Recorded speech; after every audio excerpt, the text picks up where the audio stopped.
All right, transmission indeed. We are transmitting to you from the bunker at Harmony Hill. So today we're talking with Jax Young, Cowboy Jax of N.VUE Productions, and movie producer, screenwriter, actor, singer-songwriter, philanthropist, U.S. Army veteran. There's so much that we can dive into and unpack.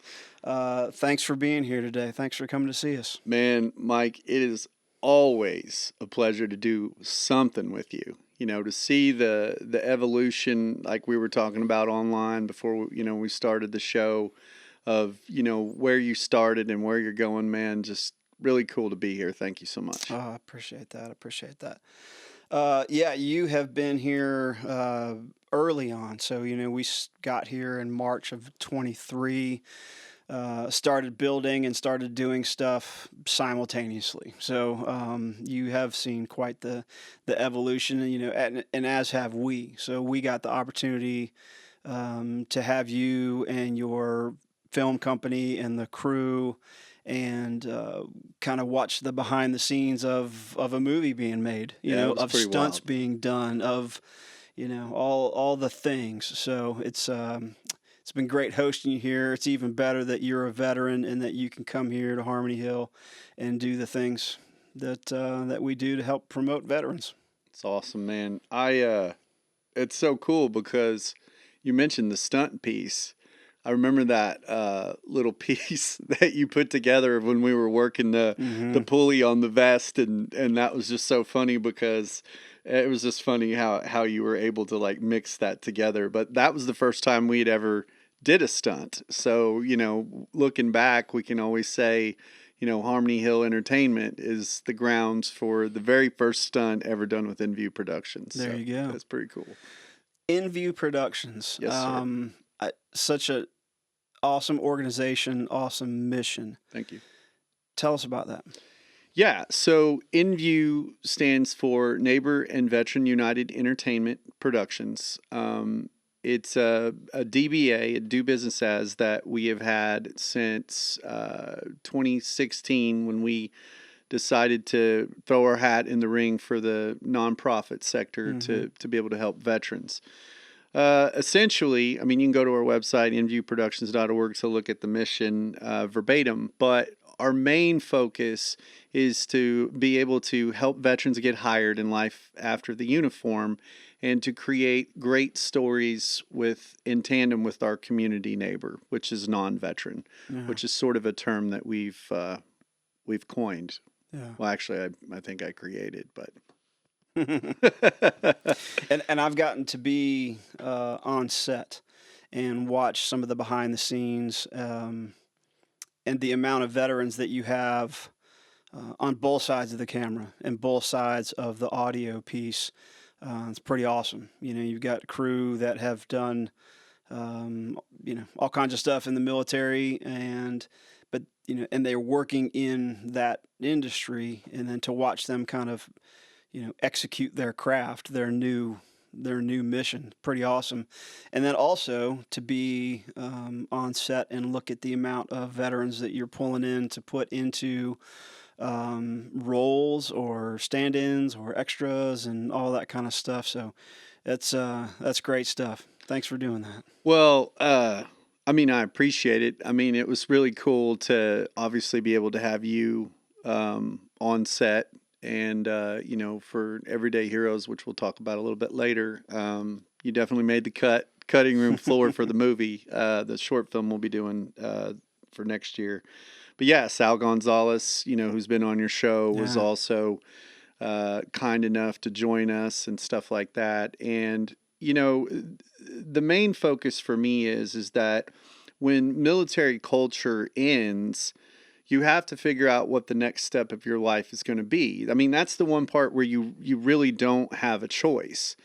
And so for me, entertainment industry was a huge, huge, huge influence on me, because I didn't know what my next step was going to be able to look at. And obviously I've been in the business, for over 25 years. And of course we can talk about some of that too. But so when I thought about what is a mission, how can I truly be able to help veterans, the best way to do that is to be able to get them a job, and to be clear, like there's plenty of missions that are focused on disabled veterans and homeless veterans and, unfortunately the suicide thing and all that. And so I wanted my focus to be on the veterans that literally need that help up, not a handout to get to wherever they're going next. And so, and that's kind of the ethos of what N.VUE Productions is all about. Yeah.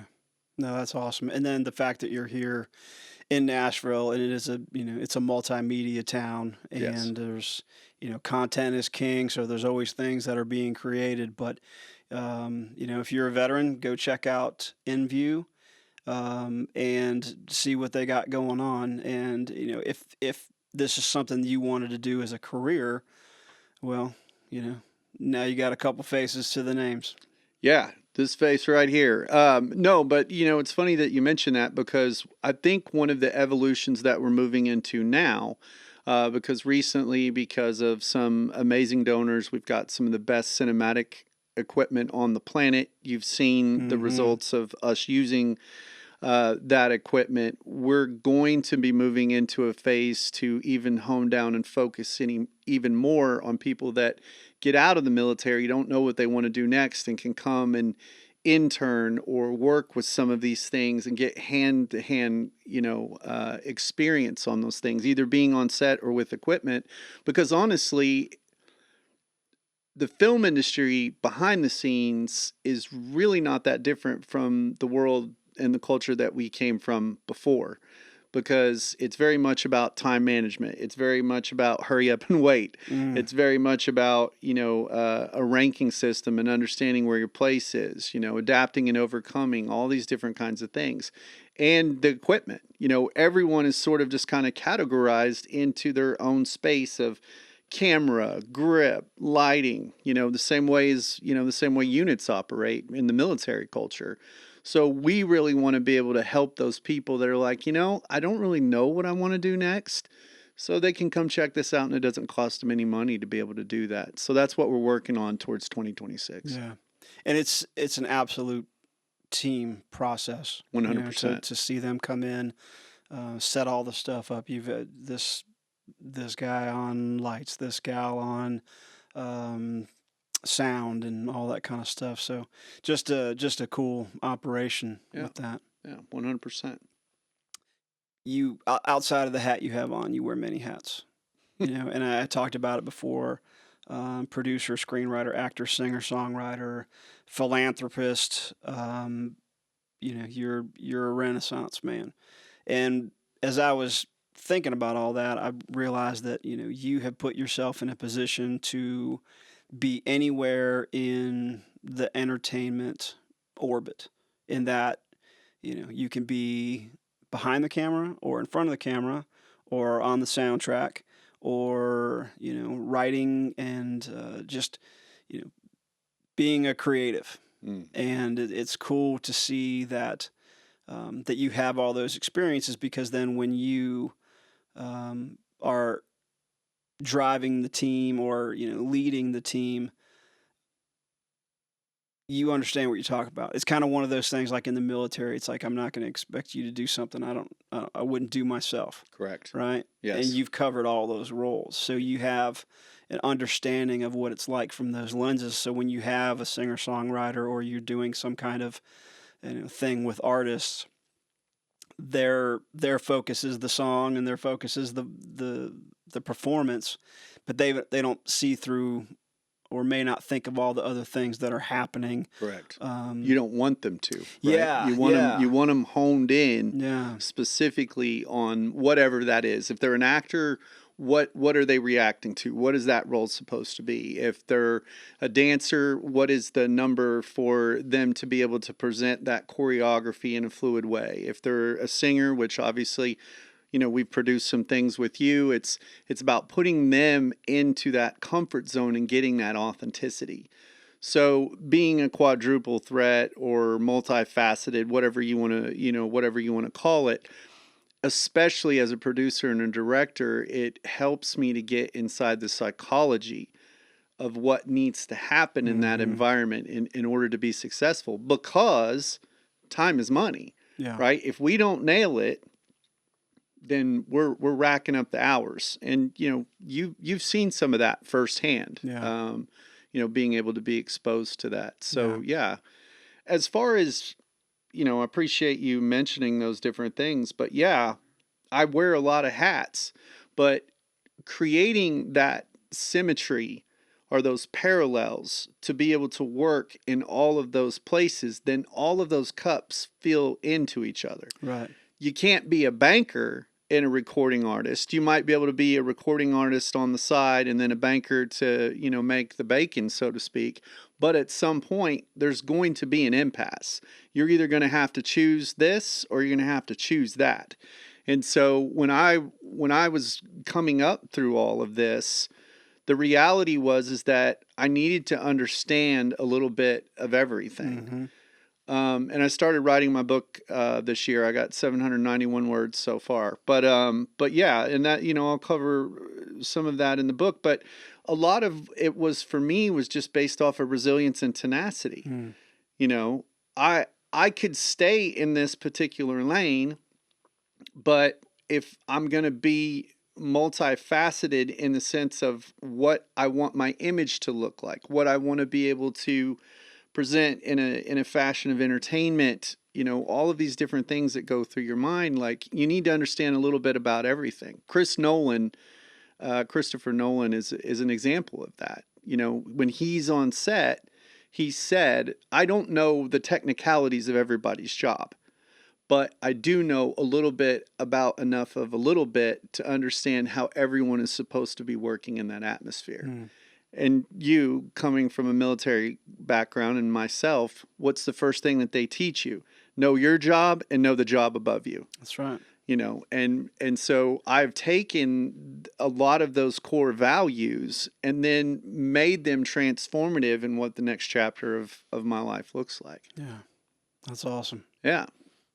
Not too long ago, I was on a plane and I was thinking, man, I've got a lot of military and veteran artist friends, and wouldn't it be cool to just highlight them and their stories? And the word's starting to get out. We're starting to meet new people beyond that initial orbit. We got a lot of folks lined up to come on, and we had been keeping it relatively focused on music. Right now, the tie-in with you is you have a song, Everyday Heroes, which is also the name of the film Mm-hmm. and kind of the movement, right? Yes. But having you here and kind of being that quad threat, it offers us the ability to just say talented folks in the music and entertainment business, and let's tell their stories. So that's why we're here. Yeah. We talked about all of those roles that you play, Mm. and really you're a creative, right? So how did you're an Army veteran? What was the process going? Your journey into the military, and then your journey as a creative. Was it happening? Is it always been there, or is that Man, I think that is such a great question. And like I told you, this year I've started working on my book, and I think that it always was there, but I don't think it was there in the sense of, oh, that's what I want to do. I think in a lot of ways, entertainment for me was an out. I didn't meet my dad until I was 13. My mom had several different husbands. Went to 13 different elementary schools, 5 different middle schools, one high school, fortunately. And in these motels and these crack houses and all these places that we would be, for some reason, there was just always a TV with rabbit ears or something going on. And there would be something on that television, a rerun of Indiana Jones or James Bond or, The Bandit, whatever. And so I think because I didn't have any of that structure growing up, that that sort of materialized in that world, and I just injected myself into it. And so the reason I say that is to say this: I think inevitably, if it's something that's a part of your core value, then I think throughout the linear aspects of your life, it's going to find its way in some way. And it found its way in a big way in my life later down the line. But yeah, I mean, I got into the Army because I was going down a bad path. You know, I dealt drugs when I was in high school. I became, you know, a teenage father. I just all the wrong things because of what happens from that dysfunction, which you don't know it's dysfunction when you're living it. You're just slamming into stuff, you know. But the reality is my papaw, who was an Army veteran, actually a combat veteran from the Korean War, he said, "Get in the truck." And you just didn't tell Jack Duvall no. And he took me down to the recruiting recruiting station, and it was the Army. And if I was going to go, I wanted to be badass. So I went into the Army infantry. Fast forward through that process, I used to just randomly sing, and I'd sing in the barracks at night when we were just sore as shit from all of the running and everything we did in Fort Benning. And it just became a thing. And then, there's a lot more to the story, but like to cut it down to get to the parts that you're talking about. I used to sing when I got stationed at the 101st Airborne Division. I used to sing in the platoon CP. And I met a guy from Southern California. His name was Rel Ravago IV. And we hit it off. I mean, I think he was just one of the most amazing humans I ever met in my life. Much better man than me. And so he used to love to hear me sing this song, George Strait, She'll Leave You With a Smile. That was his jam. And so one time we went down from Clarksville to Nashville. For all your listeners that are all over, we're pretty close to Nashville at Fort Campbell. And there was this new thing called karaoke. I know I'm a lot older than I look. So they're like, "I bet you don't have the balls to get up there and sing a song." And I got all these infantry dogs with me, right? And they're like, "Here's the deal. You get up and sing. Each one of us will give you a shot." So there's 13 shots on the table, Mike. You know how money's hard when you're at E4. Yeah. So I got up and I sang this song. And after it was over, like, it was quiet, and I'm like, "Oh shit, I'm never gonna hear the end of this." And then the room just erupted. Like they were just, it was awesome. And so after that, I was a new artist in Nashville. Rel was my manager. I was getting ready to go on tour. Like all these girls swarmed us and everything. And it was just fun. It was fun to see the different side of all these trained killers, essentially, right? Like our job is to take out the bad guy. Well, it got back to the command sergeant major, and we're in the DFAC the next day, and there's like, I don't know, 200 people in there, and obviously command sergeant major comes in, parade rest, all these cats stand up. You know the drill. And he's like, "Young, I heard you like to sing." And I was like, "Roger that, Sergeant Major," in the most girly voice I could possibly muster at that point because I couldn't even breathe. And he's like, "Would you like to sing for me now?" And I was like, "No, I would not, Sergeant Major." So he called him at ease. He came over and he said, "Hey, they're about to do a division change of command. Would you like to sing the national anthem?" Which I never sang the national anthem ever in my life. But I'm not an easy song. Exactly. And I'm a tenacious individual, so fake it till you make it. So I was like, yeah. Well, long story long, at the last minute, Winona came in and stole my thunder. And I saw her at an event several years later when I was in Nashville with some people, and I gave her a hard time about it. But so I was in a combat training exercise, and it ended my military career. I went back home. They went overseas. And that's hard. Rel didn't come home. And I found out in People magazine, because again, there's no internet and social media and all this stuff back then. And man, I was working in receiving department during the day and loss prevention at night. So literally, because I was so guilt tripped by the fact that I didn't deploy and that I wasn't able to do my job for 20 years, I just wanted to disappear And I didn't even realize that I wanted to disappear. And somehow, in that moment, I was like, I got to do something big with my life, because he was larger than life, and I had to make his life matter.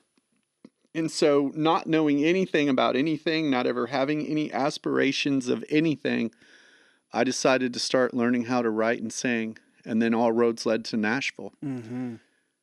And then it's, been 25 years in the game. And then it just all kind of snowballed from there. I was working as a UPS unloader, and I couldn't go to Wrights because I'd have to be up in the morning. And I mean, it was just really wearing on me. Became a professional ballroom dancer, studying under a 3-time world champion. My partner at the time, we were walking through the mall, and there was this contest, and she's like, you need to do that. And you got to remember, put it in perspective, still just a post-infantry guy, right? So I'm like, I'm not a model. I'm not an actor. I like watching that stuff, but like, I'm going to poke fun at people like that because that's not my jam. The same way with dancers. Can you imagine in the Marine Corps if after you got out and someone was like, oh, you're a professional ballroom dancer now? You know what I mean? Like, Yeah. they'd eat us alive. I've got a buddy of mine, Roman Baca, and he is a Marine, and then he's also a professional ballet dancer. Yeah. And it's, the first time he said that, I was like, the record scratch in your head. And I was Right. like, what? But then to see the things that he's doing, it's just creatives being creative. Correct. And it took me a long time to be able to see that. Yeah. Well, you got to grow, right? Yeah. So anyways, through all of that, I just kept taking on all these different things. And then before you know it, like I had, all these things under my belt that you know about now. But so to answer your question in short form, my creative journey happened out of desperation. Mm. It happened from a place of wanting to fill this hole of survivor's guilt that, I didn't know if I'd ever be able to fill. Yeah. But you mentioned something that was really cool. You said creatives being creative. Mm-hmm. And honestly, outside of the scope of being in the military, being in the entertainment industry is the coolest, greatest, craziest, adrenaline-fueled thing that I've ever done. So like for that to be able to understand the culture from the other culture, which is completely different, and that compatibility to be there is mind-blowing. Yeah. So you have been doing, in addition to Enview and running that organization, Yeah. you recently had been out on the West Coast and doing an event for the songwriting program. What was that? Yeah, so Danette Smith, who is a longtime supporter of InView and everything that we do, invited us out to actually participate, which was really cool for Linda and I, my spouse, who's also a U.S. veteran, for an event with Songwriting with Soldiers. And we went out to San Clemente, California, which it's absolutely Beautiful. gorgeous. If you live there, I'm jealous. And then we got to be a part of this. It was cool for me because I wasn't producing. I mean, the executive director, Kristen, said to me, she said, I just want you to show up and be a veteran. And dude, what a thing, like, and so that's what we did. And they had a house party of like 40 people. They had these amazing writers there. The music director was there, for the program. And it was just a very endearing and enlightening night. And I know that can kind of sound a little cliche, but for someone like myself, like sometimes you don't need the complicated words. Sometimes things are just beautiful on their own. Yeah. Well, the common theme that is occurring on this show, and I've known it for a long time, but even more so post military career, is the healing power of music. It'll soothe the savage beast and all the things, but I've seen it happen. And sometimes you go to those events, and I kind of go through some of these waves, where you do some military events, or you're out there and you're doing some writers things, and you're kind of playing your stories and things like that. And then sometimes I kind of back away from it quite a bit. But lately, now that I coming off of just shy of 28 years in the Marine Corps, Wow. you're kind of programmed. At least a couple years after the fact, I realized that that I felt very programmed. The things I'm doing were programmed. Being late drives me insane. Hit the and all pause the button stuff. for a minute, right? Think about it. Almost 30 years, that's what you said, right? Okay, people go to high school, they get a diploma, they typically go to college 4 years, and then what? They're running down the line, hopefully in a career, if they're successful with that, for maybe 20, 25 years, and then that's on the cusp of retirement. So, of course, why in that amount of time and being a part of that culture would all those things not be so adhesive and copacetic Sure. and the same? I mean, that's the interesting thing, right? Like, a lot of what happens in the military culture runs parallel in the community neighbor culture, non-veteran culture, but the only difference is what the role is, what the job is. And so I find it interesting how even now, with the amount of time that you've been out, that you're still like, this was, this.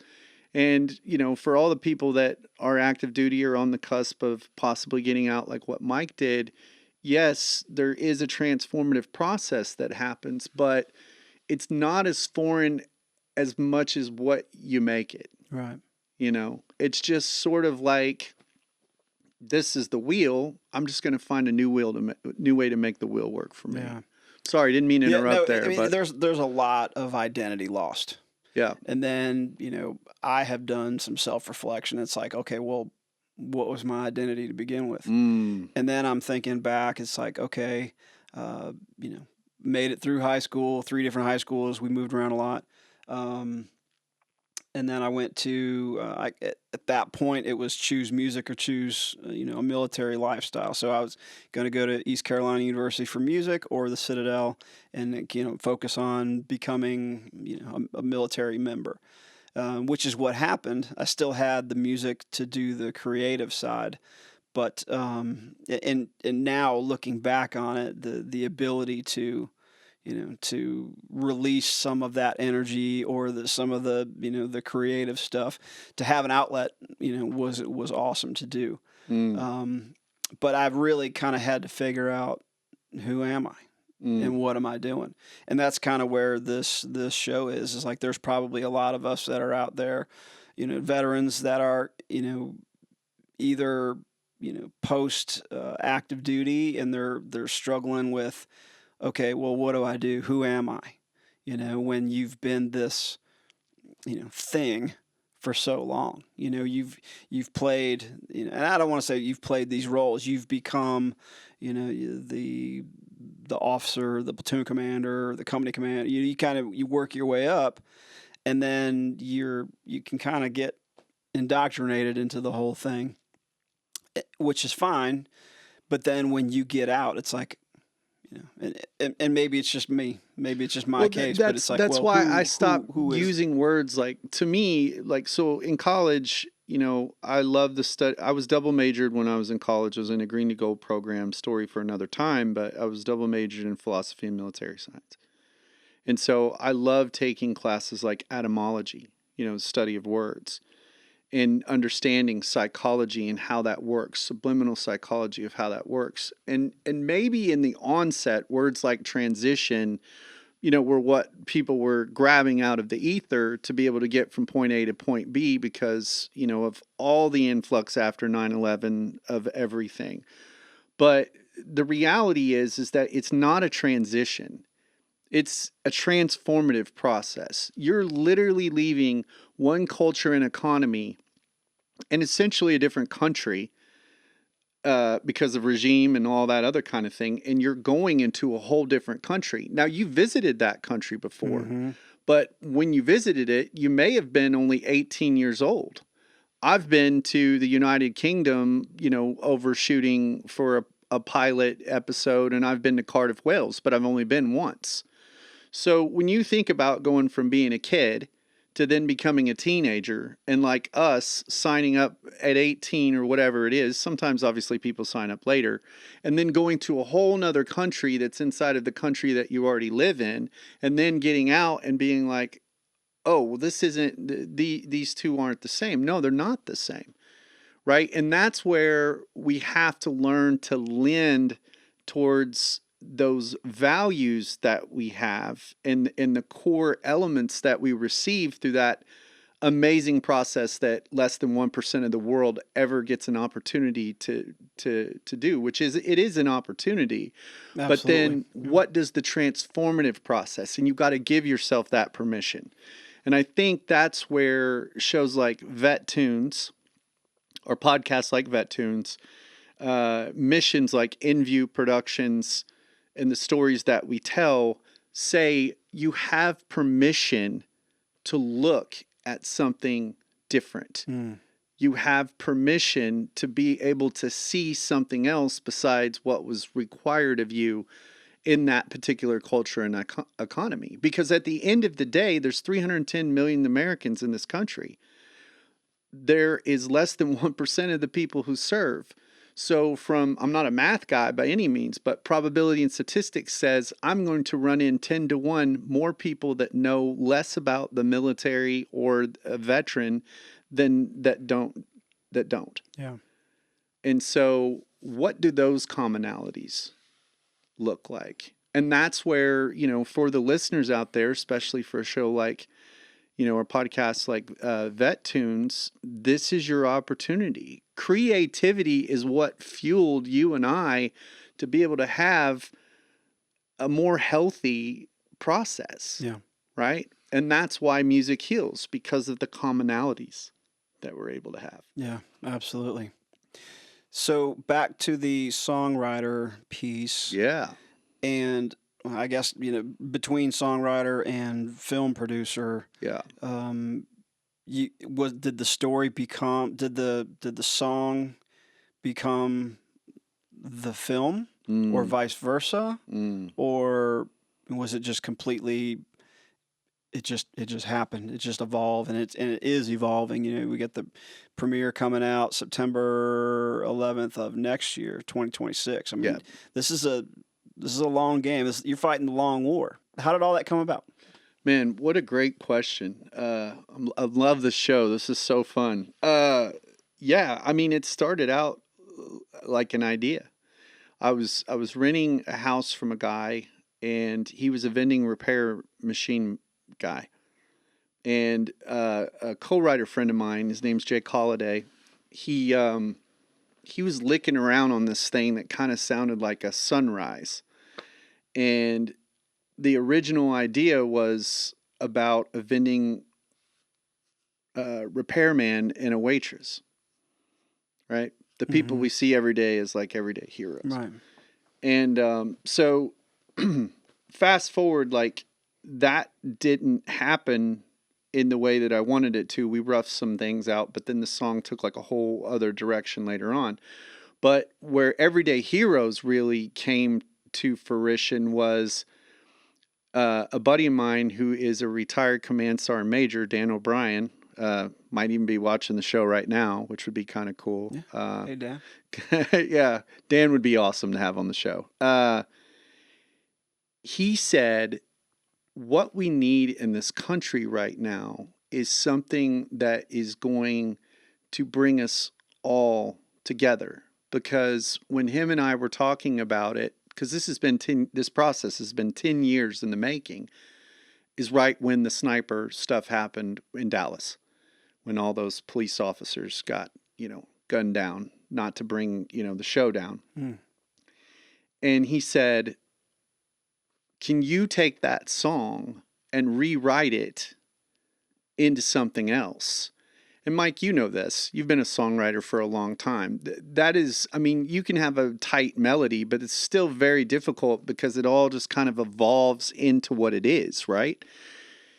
And of course, again, just like with the Sergeant Major, fake it till you make it, right? Yeah. Because, he wanted to produce something, and I'm an artist and I don't have money, so I want someone to produce stuff. So I rewrote it. And I wrote it about a police officer, and I wrote it about a firefighter. But there was a twist to the story to create more of a human condition. This story is about moms and dads. It's not about their profession, right? It was about bringing commonalities together. And so that journey then became transformative as, unfortunately, things continued to be more polarized and more polarized and more polarized. And so there was a few different opportunities where I wanted to just get a music video made, because I thought this story was just a really interesting approach to the thing. And then those just didn't come into fruition the way that I wanted to. One time it was like, oh, I don't get it. You know those people, right? They're like, oh, I don't get it. It's like, well, it's not really meant for you to get it. Mm-hmm. And then there was another time it was close to, being made, and the company that was going to be a part of it, their marketing got frozen because they were switching over to an HMO, long story long. And then there was an organization that we were going to do some stuff with, because that was the whole point of it in the first place, was to attach it to a message for somebody. And then that didn't work. And then right after we did the 48, a longtime friend of mine named Tammy, she asked me, she said, do you think you'd ever do music again? And it's a completely different story that I won't get into now. But I said, no, not as an artist.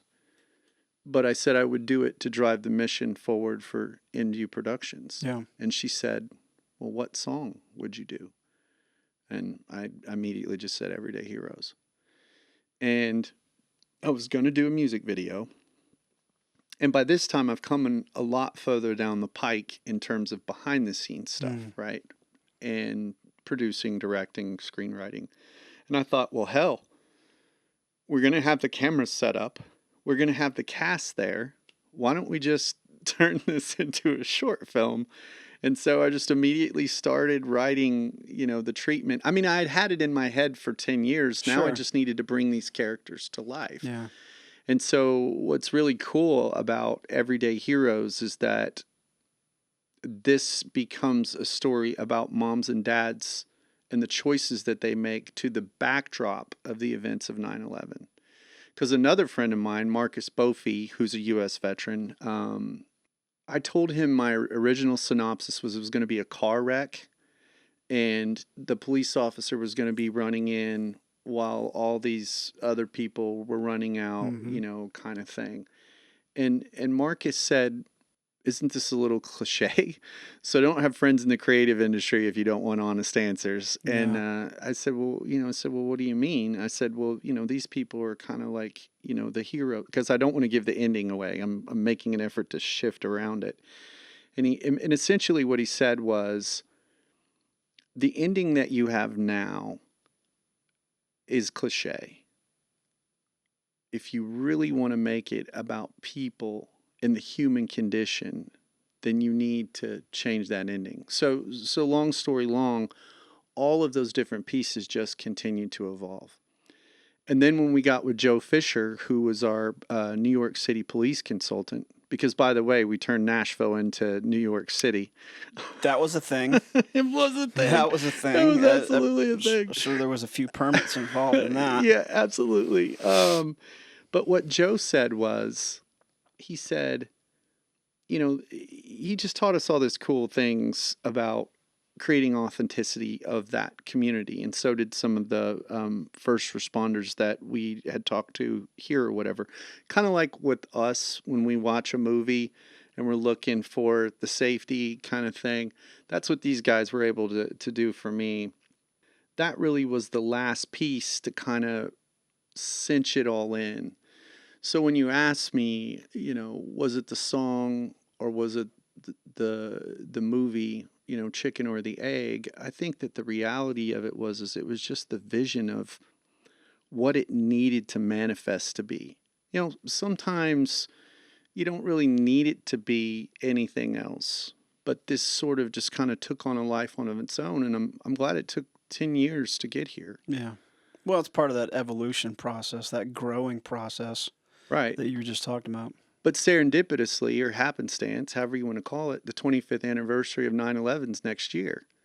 So at any point in time that I would have released this, I would have missed such a really, in my opinion, a really cool opportunity to celebrate the 25th anniversary. Because I know this probably sounds egotistical, but one of the things that I really wanted for Everyday Heroes, the direction that I wanted to go, was that I didn't feel like for 9/11 there was really kind of an anthem song to unite people. I mean, there's some cool, fun Kiss My Ass songs out there by, the late great Toby Keith and things of that nature, which, you met Toby. But I wanted every year people to play Everyday Heroes and be reminded of like the commonalities of what brings us together. Mm-hmm. And so when I wrote the story, I wrote the story in that same context. So if anything would have happened before now, it wouldn't have been able to have the evolution for the 25th anniversary next year. Right.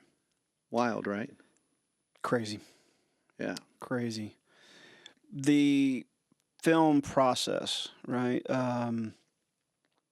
In music, as we sit here in our recording studio, we have the ability to sometimes write, record, edit, and then within a few days, you can have a song that's out and distributed. That's what's right? awesome when you have your own studio. Well, that helps, but that was my thing, as my career progressed and the longer I stayed in, the more I thought about what I want to do when I'm done, and here we are. But anyway, love that. It can be relatively short from a music standpoint, and I'm not talking about all the AI bullshit where you can just do all the stuff. But anyways, yeah, like the purest homegrown stuff that you and I were talking about before we started the show. When you're using a real fancy camera and you're using fancy, maybe not even fancy equipment, but you're playing natural instruments. And there's to me, there's something in that. But again, you can do all that stuff in relatively short order. And since I've known you, and we met somewhere around 2 years ago this week, you were talking about this project. And now here we are 2 years later. And you're going to get a sneak peek of the trailer at the end of this podcast. And then also... only because we love Mike. The debut, the premiere of the official music video will have just been released. And this podcast will probably follow it by a few hours. And then to find out that the feature is coming out next year, I mean, that's a long game. Yeah. It's not as long as what it seems.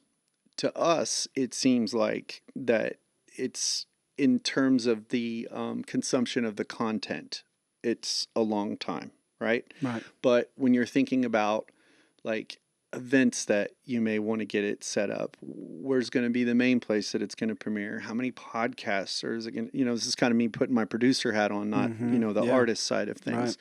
Right. You need a good 6 months to a year to even be able to start doing that. Plus, what are the social drip campaign's going to look like. A lot of stuff that's not this part of like VetTunes podcast, but well, but I think this is relevant to the musicians. Don't be in a hurry to just crank something out and throw it out there. Oh, okay. Well, if that's the case, then yeah, like it's really not that long, because a lot of major movie houses will start at least a year out or more for you to see like a poster or like a drip trailer or sneak peek or whatever. I mean, scale wise, I have been ramping it up just since September to, oh yeah, here comes the teaser, and then oh yeah, here comes the trailer, and oh yeah, we got the new YouTube channel. All those are no-nos. The more time and space that you can give yourself to really be intentional and on purpose of what you want to do, it makes all the difference. Like I've been having conversations with, first responder nonprofits for a while now, and still haven't found who I'm going to connect this message with, because I want it to be on purpose and I want it to matter. I don't want to just throw something at it just for the hell of it. It's got to feel right. 100%.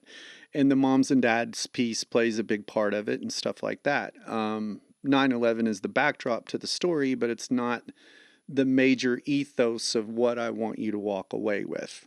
In the amount of time that we do have, like we will be very diligent for the 90% of what needs to be done in order to get to that 10% to be successful.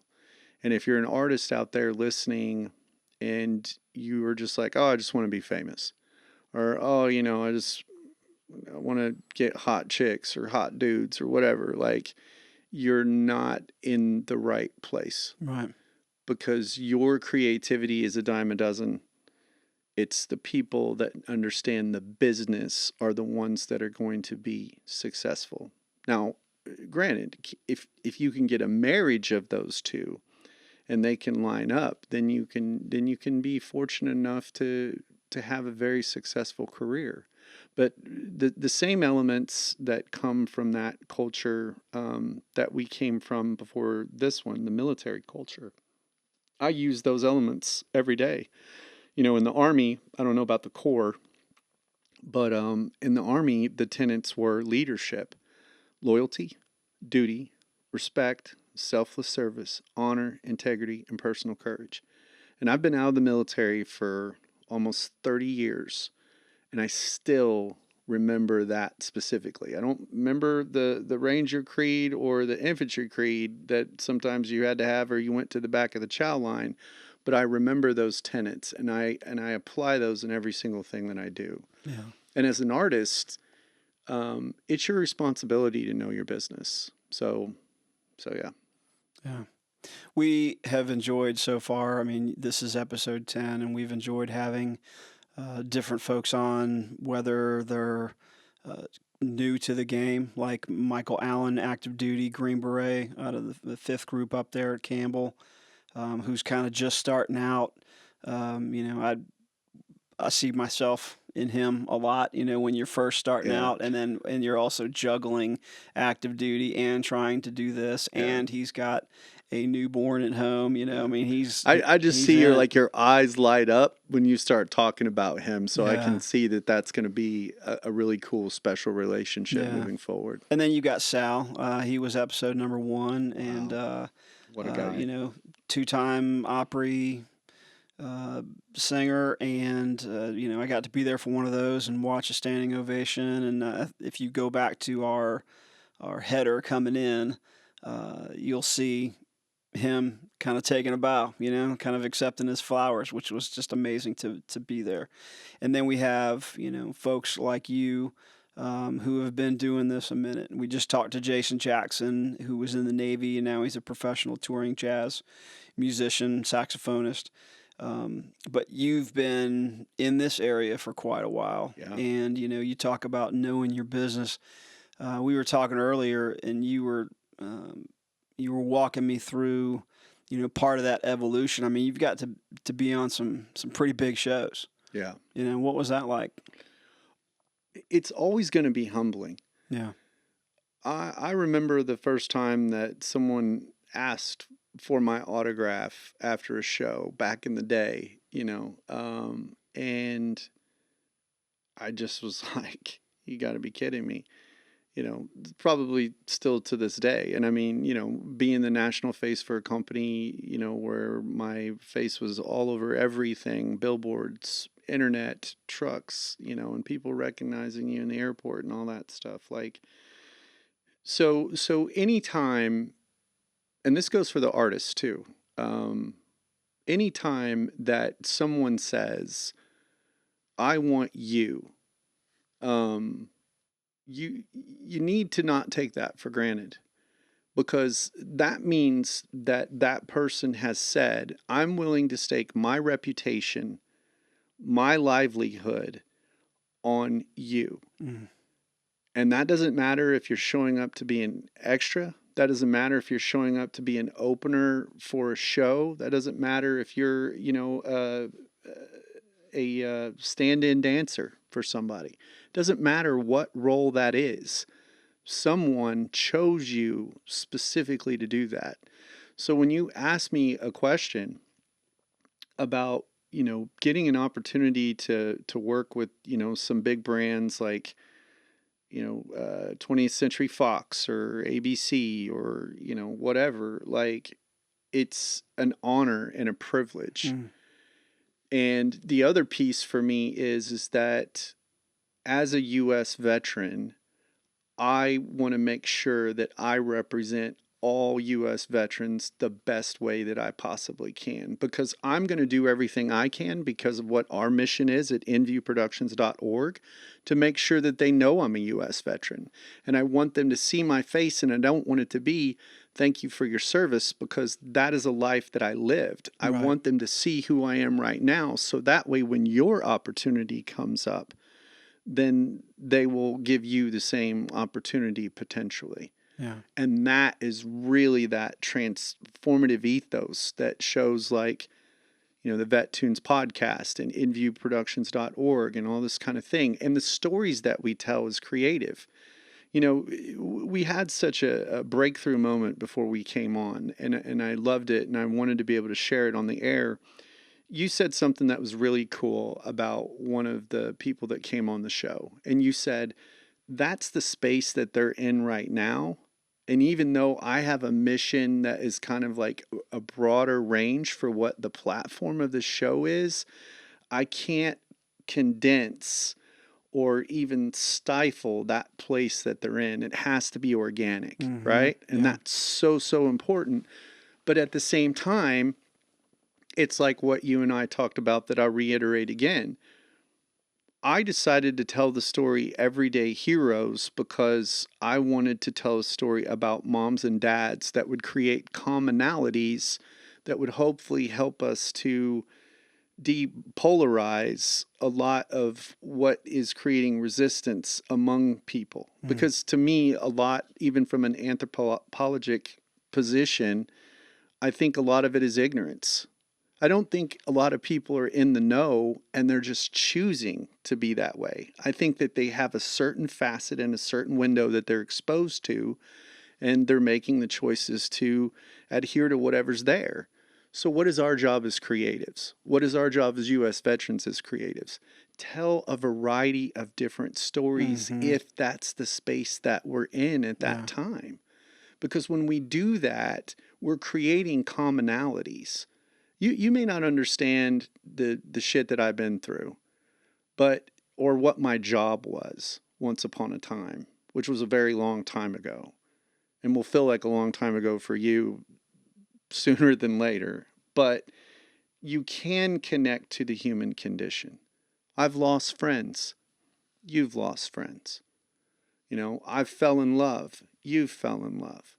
These are timeless things that, William Shakespeare and the Beatles and, all these people. And not to mention the fact, not to get on my soapbox, but U.S. veterans have been an intricate part of the foundation of the culture and the economy of this country since its inception, over 200 years.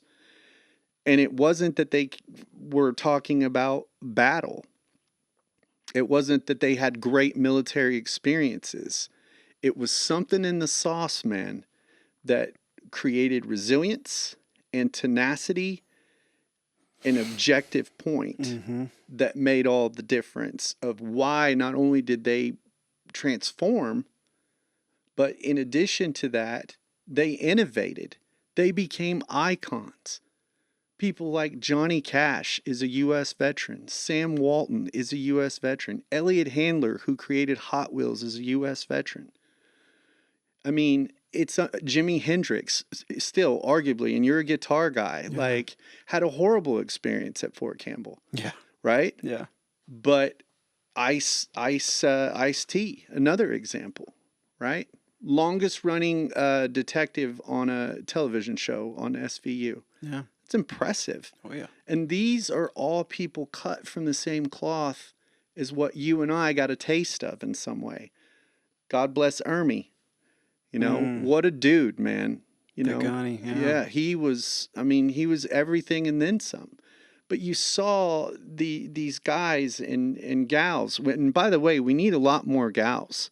I want to be able to sit here and have conversations about so many people of like, oh, she's a director, she's an artist, she's a recording producer,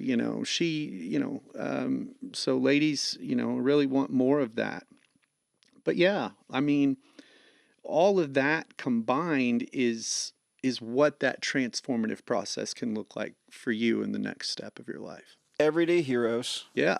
You recorded it where? I recorded it with the late great Johnny Neal, Hmm.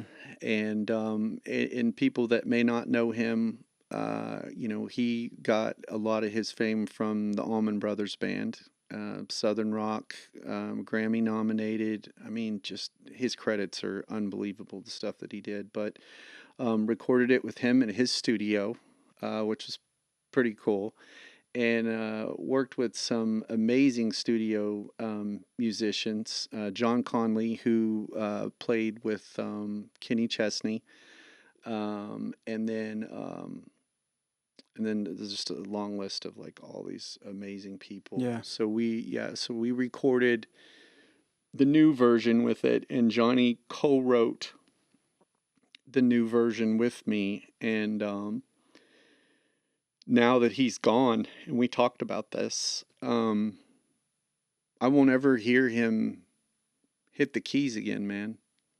So every time I hear Everyday Heroes, that's something that is like framed in time.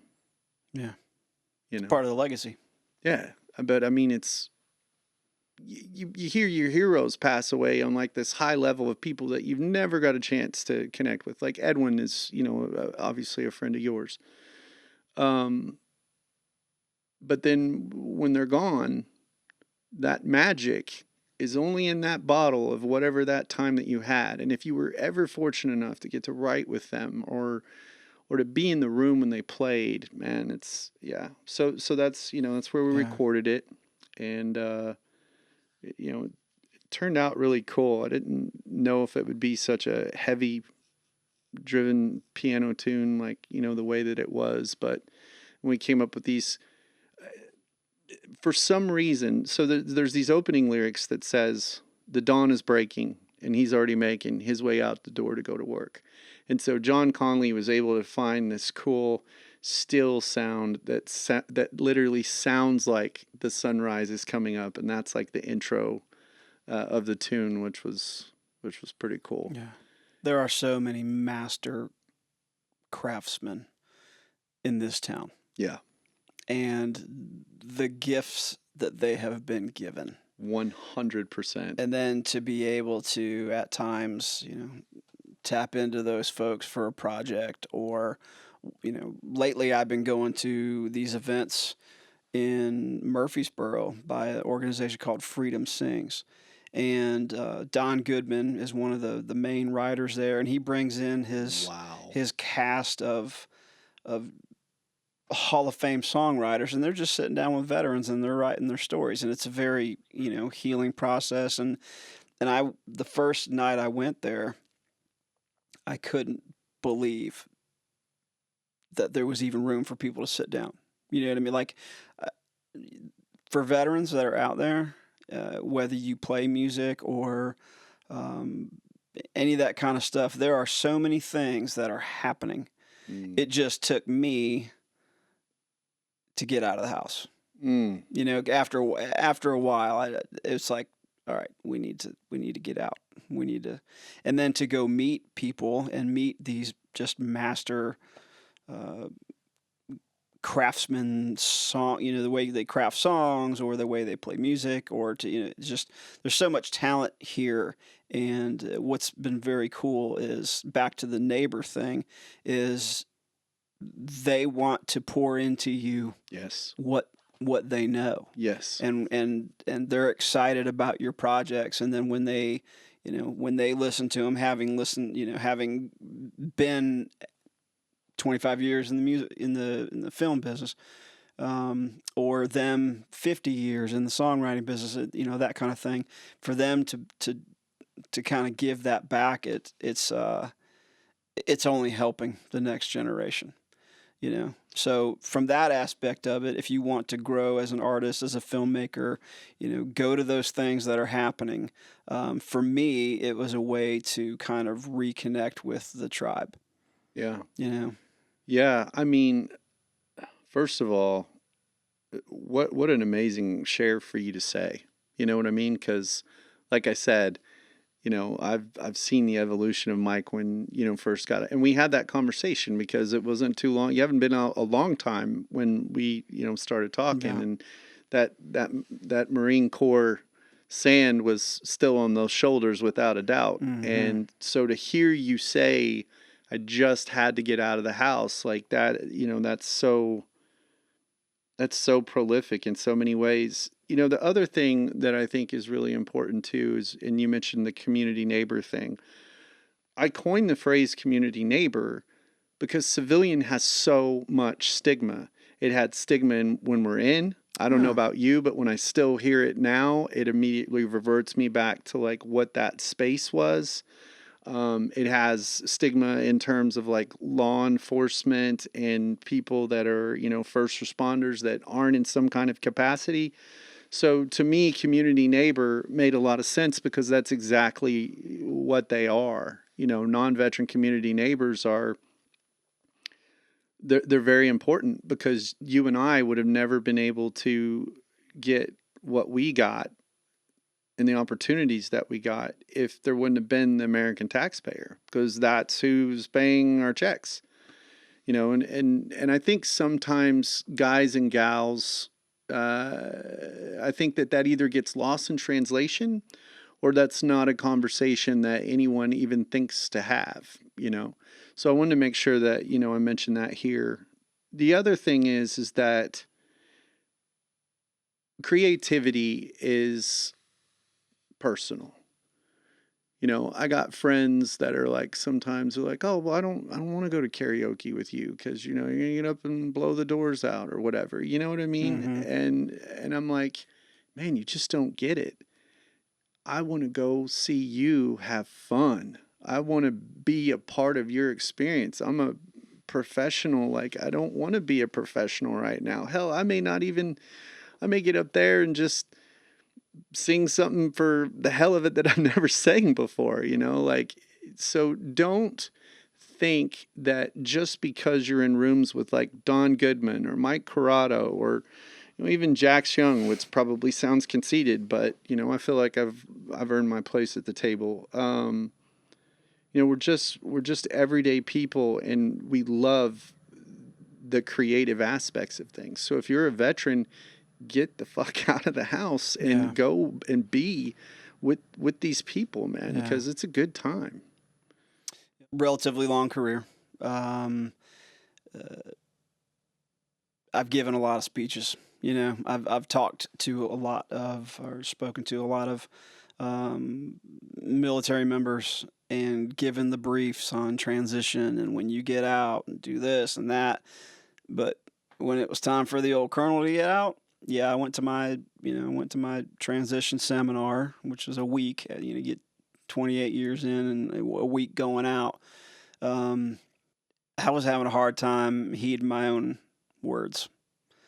And it's easy to isolate, especially when you're out in the country in the middle of nowhere and you've got a recording studio. Beautiful which country, by the usually, way. oh yeah, it's and then there's we blacked out and soundproof all the windows, so there's no really natural daylight and all that kind of. And it's easy to just get sucked in and then go in either every direction or no direction.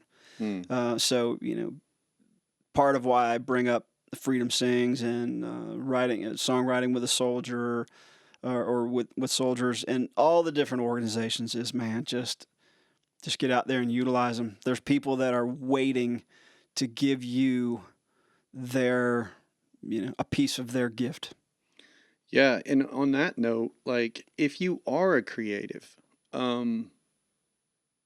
stop being cliche. Stop putting yourself in a box because you think that's what's going to get you attention. Mm-hmm. Like, I'm not saying that you can't draw from experiences, but challenge yourself more. It doesn't have to be the next PTSD song, and it doesn't have to be the next war song, and it doesn't have to be that you keep inundating yourself over and over again that you're a war fighter, you're a war fighter, you're a war fighter. I'm sorry, man, but the war is over, and you may have fought in it, and you may have not got a chance to fight in it, but it's over. And there's so much more waiting for you in that respect. I'll give you perspective on that because it probably will piss somebody off, but I'm controversial sometimes anyway, especially in the veteran community. Sling it. Mel Brooks, World War II combat veteran, saw shit, experienced shell shock. This man is one of, if not arguably, one of the most creative comedic geniuses on the planet, which I don't know if you're excited about this because you and I are around the same age. Spaceballs 2 is coming, and Didn't know that. I'm pretty psyched about it. I'm mostly checked out of social media. I pop in here and there, kind of stick and move. But that stuff just eats. Well, I'm jealous of that. It'll sometimes eat you up. But how many stories has he done about war? Wow, what a great analogy. How many stories has he done about PTSD or being homeless or whatever? And I'm not saying that there's not great organizations and great individuals and great songs and people doing that. I want to talk to you about the people that feel ignored, the ones that aren't disabled, the ones that aren't combat veterans, the ones that can't relate to some of these things. We're starving these people, our own culture of opportunities to feel comfortable in their own skin. I literally had a guy say to me, I won't ever forget it. He served 20 years and he said, my service doesn't matter because I never went anywhere. That's what he said. He served 20 years honorably in the capacity of what his MOS was that never required him to step 1 foot off of American soil, not into theater. So he's not the only one. Yeah.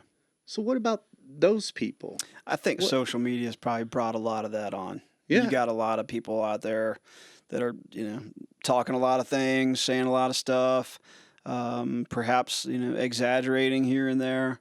But I think it's almost become an expectation of if you are not that, then what are you? Then what did you do? That's exactly right. You know what I mean?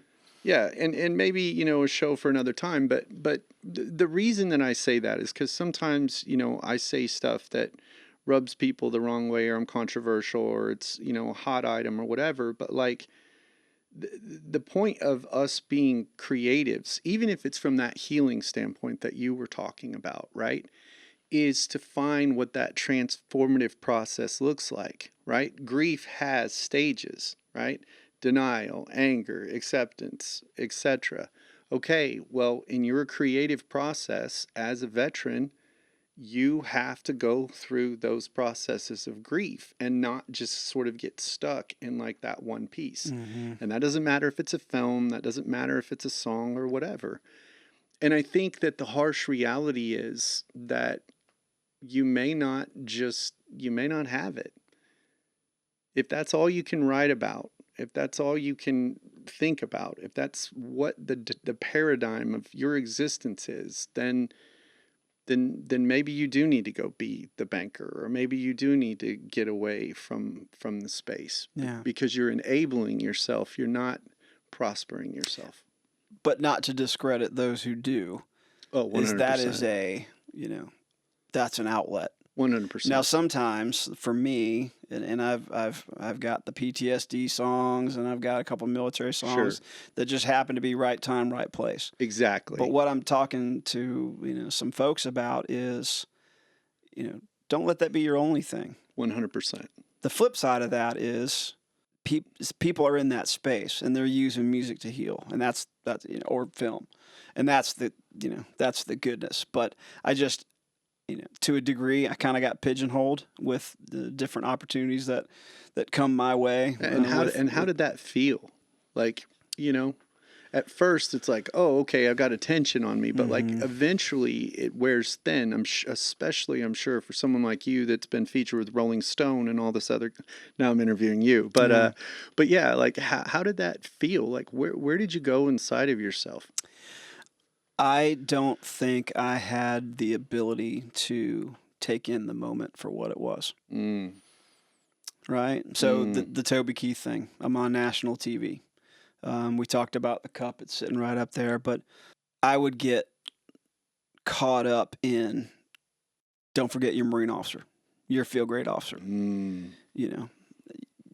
My shit's going to look right, but at the same time, it's like, and the first thing that Toby did was, we're shooting live in Vegas at the ACMs, and we're walking to the stage, walking to our marks, and he hands me a red Solo cup, and I know I'm in blue whites with a Sam Brown belt on national television. I'm like, well, fuck it.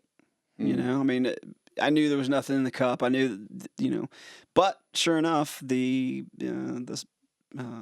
public affairs folks at the Pentagon were trying to get me relieved, glamorizing alcohol on national TV in uniform. Now that was one little thing, but I think that I carried with me who I was in the military and what I represented so much so that I forgot to have fun and enjoy the moment.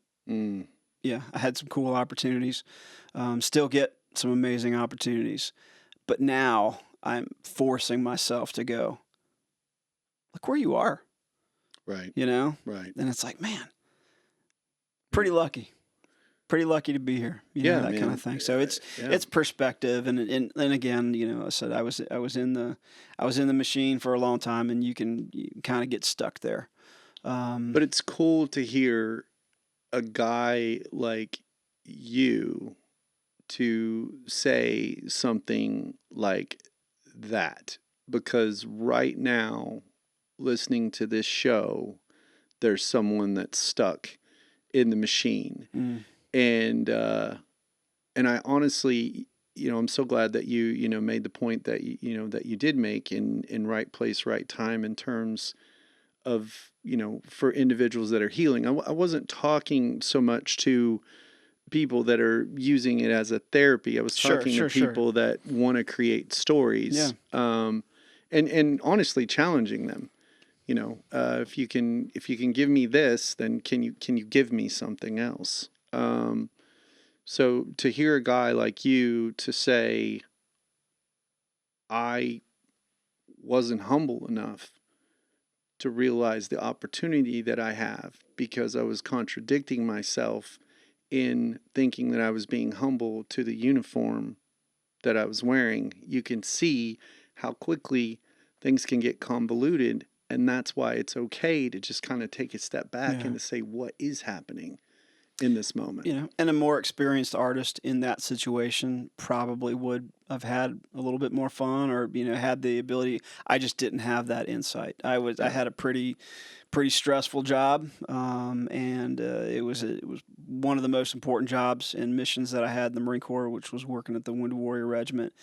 And man, that was the focus, and this other stuff was fun, but I didn't take the time to enjoy it. Yeah. But anyways, so we are coming towards the end of our show, and we have the trailer and music video. Trailer/music video. Okay, yeah. Trailer/music video of Everyday Heroes, which is the precursor to the movie that's coming out 1 year from now. Absolutely. Wow. Yeah. I think it just sort of hit me Right? like what you were saying that. Like, it's crazy. So, where can people find you? How do they get involved? And then any last thoughts that you want to talk about with regards to the whole project? There was a hashtag in there. Yeah, we'll get to that.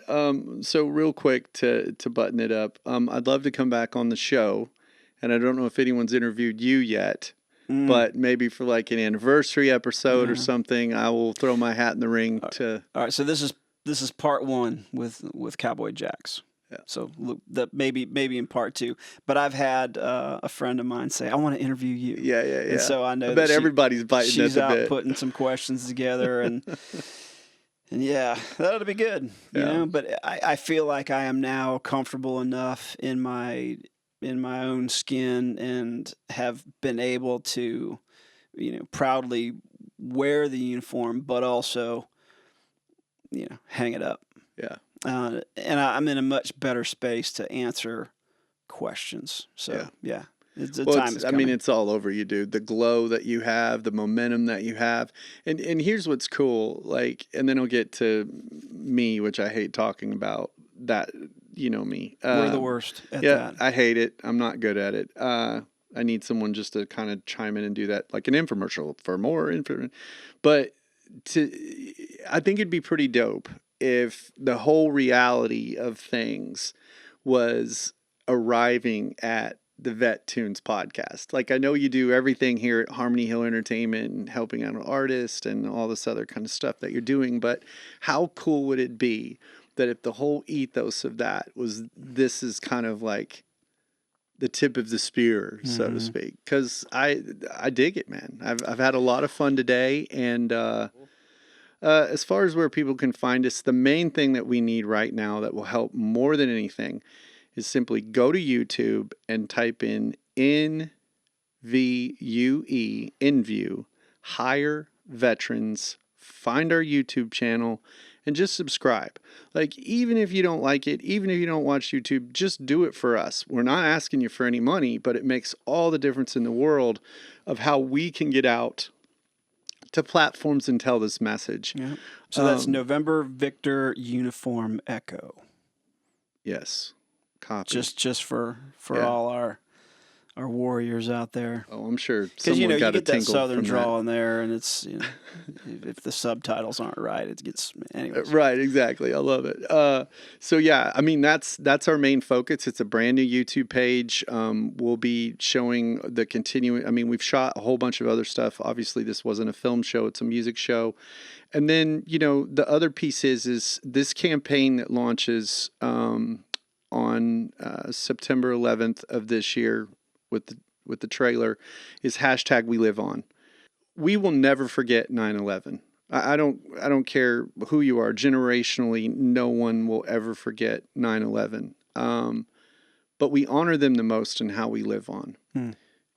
And Everyday Heroes is about that story, that transformative process between moms and dads. So our campaign moving forward is #WeLiveOn. Nice. #WeLiveOn. That's right.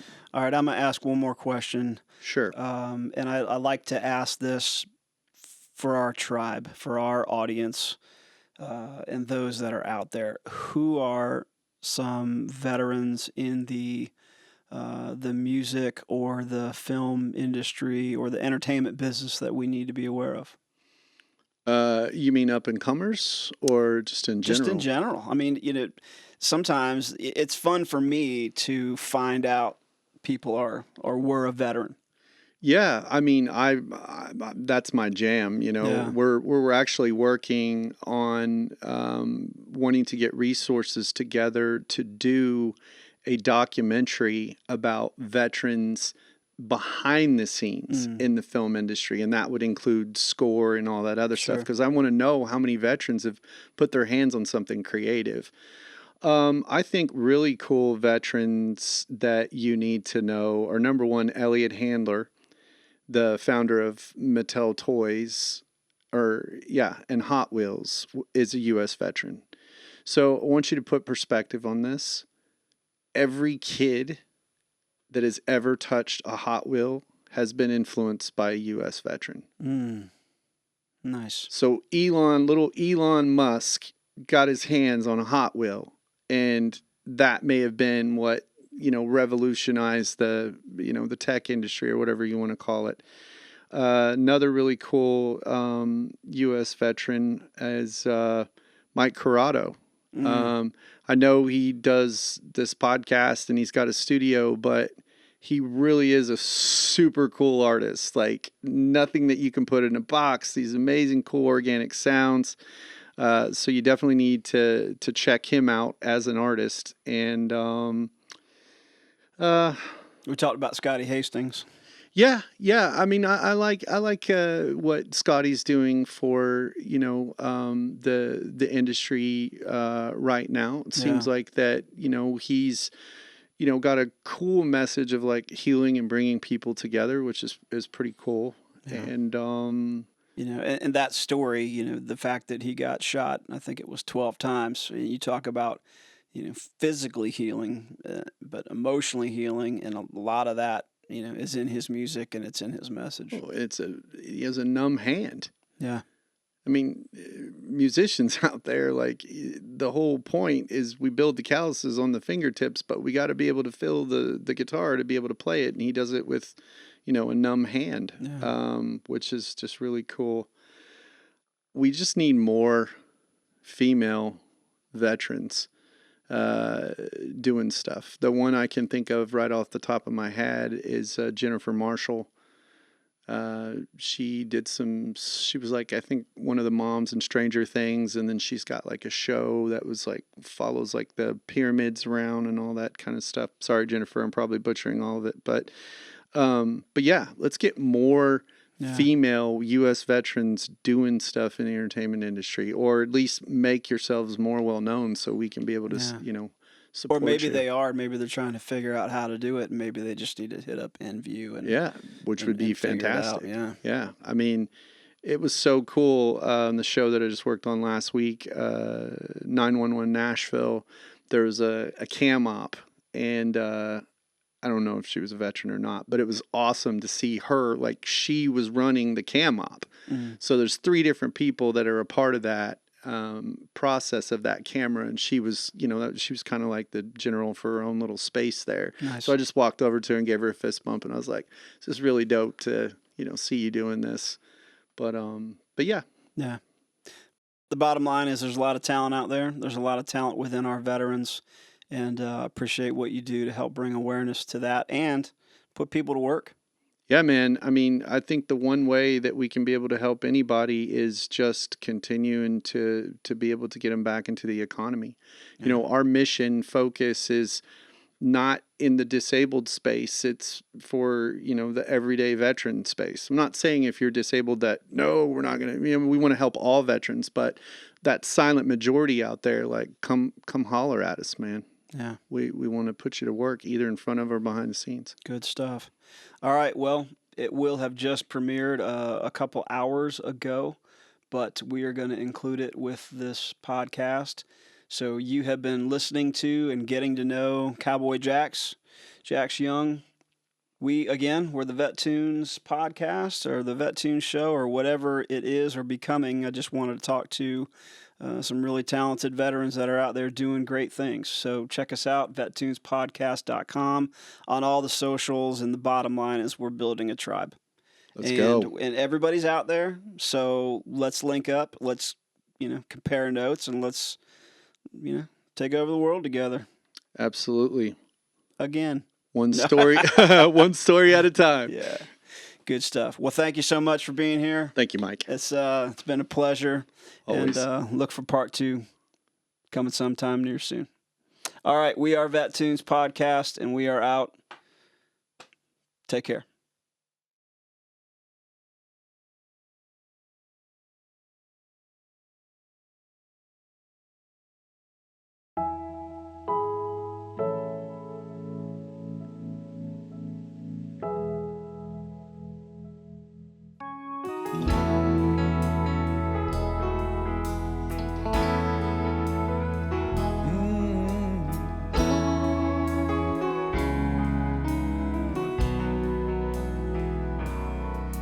Well, the dawn is breaking, but he's already making his way out the door to go to work.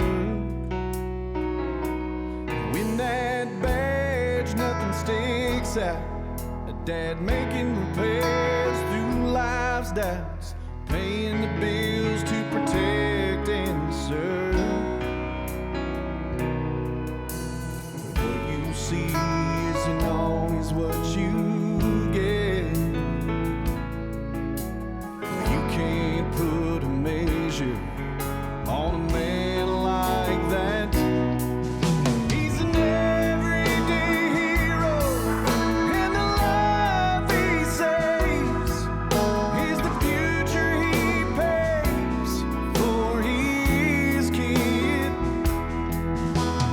Practices and homework studies, a long work day for the short weekend. It's all worth it just to hear from her. Oh, my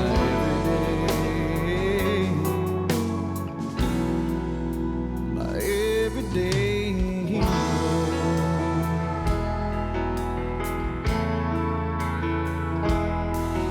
She's a strong single mother, a volunteer